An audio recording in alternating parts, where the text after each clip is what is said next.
So the first thing that, in terms of actions that you need to take, is firstly, particularly with the changes, you need to decide your 2017 concessional contribution amount, how much you want to contribute to super.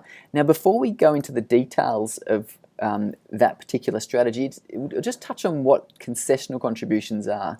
So they're pre-tax contributions, and they include the 9.5% superannuation guarantee your employer puts in, but your employer might also put in additional contributions as well over and above the 9.5%. You might be salary sacrificing, so not taking your salary as money into your bank account, but direct it from your employer into your superannuation account. That's salary sacrifice. And in some cases, if you satisfy the criteria, you can also make what we call personal deductible contributions. So they're what we call concessional contributions, and they're called concessional because they're taxed at 15% rather than possibly a higher marginal tax rate that you might pay if you receive the money in your own name. So the action that you may consider before the end of the financial year is due to the annual limit, the concessional contribution limit reducing in next financial year to $25,000 per annum, you may wish to consider utilising the current year limits. So they're currently based on your age. So if you're under 50 years of age, it's a $30,000 annual contribution limit, and for somebody over 50 it's a $35,000 contribution limit. So that's for this financial year. So there's a window of opportunity to utilise those limits. And to give you an example of the benefit of those, we'll just take an example of someone who's on $105,000. That means that their employer is putting in $10,000. That's 9.5% of the $105,000 is $10,000. If you're over 50 and your contribution limit is $35,000, then there's an available threshold of $25,000.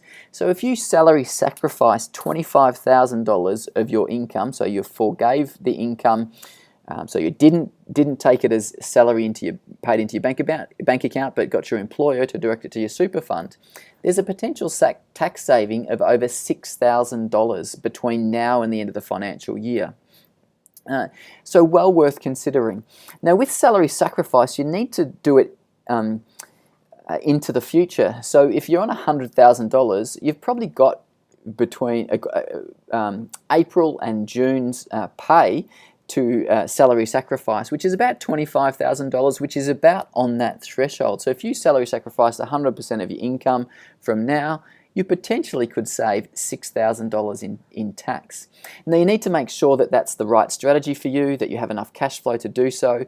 There are strategies that we can consider to get access to cash if that's an issue, but it is well worth considering to save that $6,000. You do need to also factor in whether how long it will be until you get access to the money. So those people that are those of you who are in the 25 to 35 type age bracket, you really need to think about, do I put the money against my mortgage or do I save some tax? And you've really got to weigh those two things up. But those that are closer to your preservation age, so 55 to 60 years of age then and above, then it's well worth considering, even if you do have a small mortgage.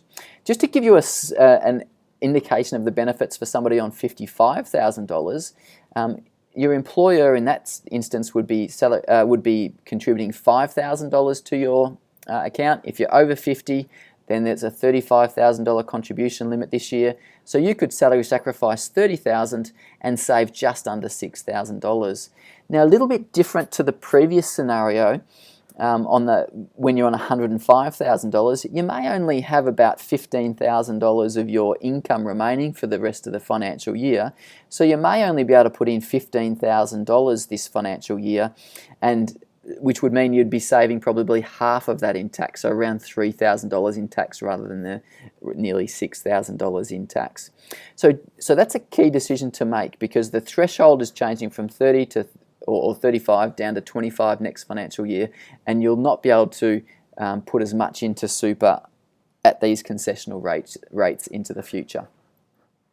So that's one question. Decide what your level of concessional contributions amount should be.